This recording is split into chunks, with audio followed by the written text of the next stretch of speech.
Hello. Roll floor right here. I know my hair's a mess. Oh my god. I decided to do a random series because since my whole thing is about about music and making music or covers usually, I decided since I haven't been really making some new songs lately, I decided I would make it like a kind of small series almost. It's gonna be called Record of the Month, and it's gonna be one of my favorite records that I own because I own vinyl records a lot. And the first episode I wanted to do was for the guy who is the reason why I got my guitar and started making music. Really. And he's from the 50s. Obviously he's gonna be in the title of it and all. And he's the reason why I bought these as kind of a little tribute to him. And it is the Buddy Holly story. Buddy Holly, if anyone knows who he was, a very early rock and roll star from the 50s and influenced so many major bands, the Beatles, the Stones, Bob Dylan, and like a more modern day example, surprisingly, I learned about was the Arctic Monkeys. Surprisingly, that actually shocked me when I was looking a bit into them and saying they got influenced by Holly in his guitar playing. So that's interesting. This is the only record I have that I could have found in my area. Surprisingly, there's nobody records that in like any record stores I checked. Usually, it's only like Richie Valens. I usually find maybe sometimes the Big Bopper, but never bought Holly. This is the only record I could find of Holly, and it's probably the most famous title for him, the Buddy Holly story. Now, this is a compilation record. It's filled with all of his biggest hits during the time of his life, and also features the last song he ever recorded, and that is "It Doesn't Matter Anymore." It's actually written by Paul Anka, and Paul Anka gave it to a buddy, and also gave the royalties to Maria Holly when Buddy passed away, and give all the rights to the song to her. Anyways, this copy is from an original first pressing. It's from England, surprisingly. I don't know how it got here in all places, but features like a lot of his major hits. That'll Be the Day, Oh Boy, and as I said, It Doesn't Matter Anymore is the last song on the record. Very cool. I absolutely love this thing, and it plays well on my vinyl um, record player. But anyways, some of the background info on this. This was released after not like under a month after Holly's tragic plane crash that took Richie Valens and J.P. Richardson, also known as Big Bopper, on the day the music died. Which, looking back, is a very scummy thing to do, but this is was also very successful, and also brought back one last hit for him, which was "It Doesn't Matter Anymore," and it became a big hit during the year Holly passed. I don't know. There's not really much to say on this because the way this record was made and the context behind it is very scummy, almost like a very scummy thing the core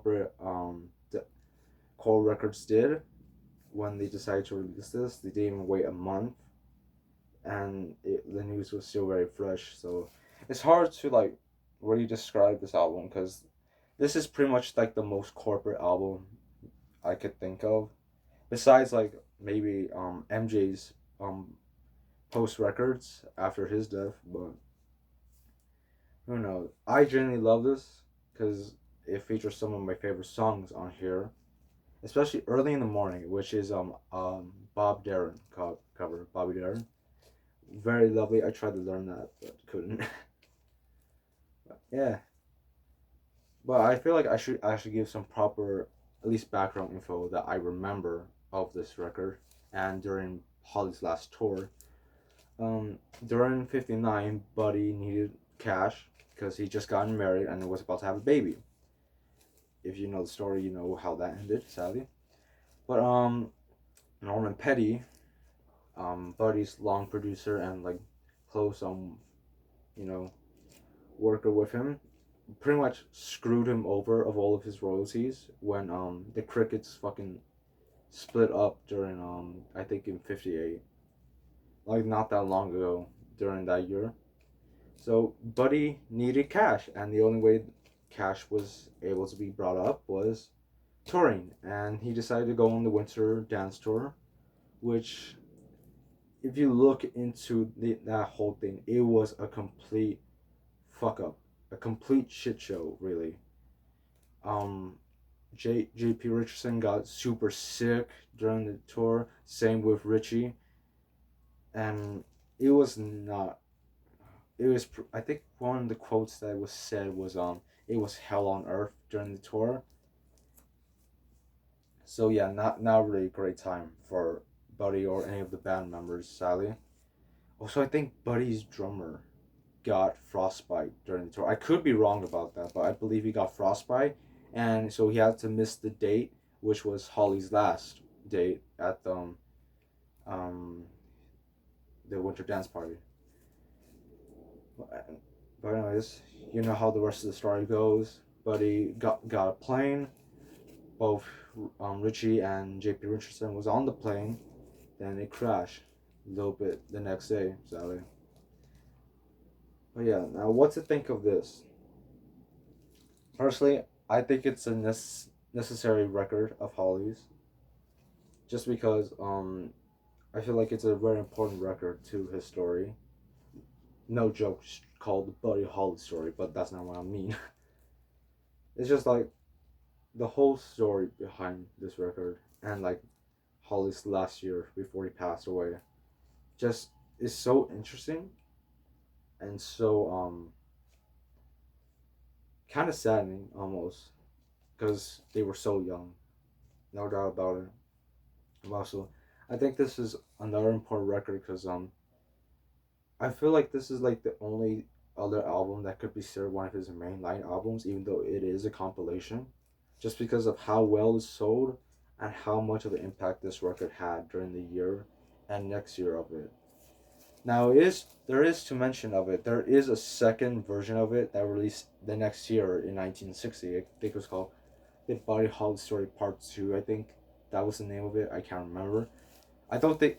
I think it was more of a failure than this one, so I would highly recommend getting this one first before that one if you want to check that one out.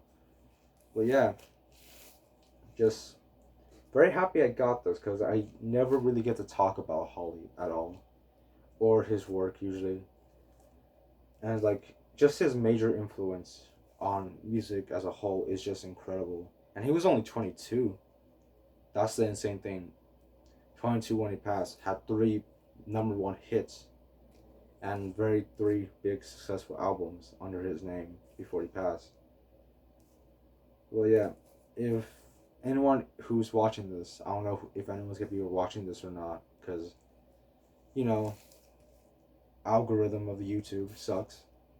But I recommend listening if you want to check out Buddy's stuff, which I highly recommend.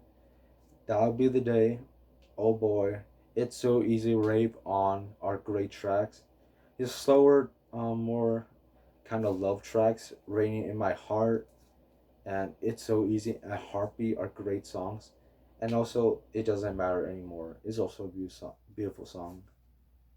But anyways, yeah, that's really all I wanted to say. Just very happy I have this record in my collection now. And I hope to do another one. I'll give a hint to the next one I might do. And it's the guy who I'm wearing on my shirt right now. I own a bunch of his records. There's gonna be a lot of his records on for probably like the next rest of the year, probably. But anyways, hope you enjoyed listening to my random rant. Check out the Buddy Holly story or any of his major albums. I highly recommend his debut album, not the one with the crickets, because had some of my favorite songs on there. Peggy Sue, his cover Ready Teddy, and I believe it had I'm Gonna Love You Too, also a great song. I highly recommend that one. But yeah, that's all I have to say. I'm Royal Fluoride. Have a good day. Bye.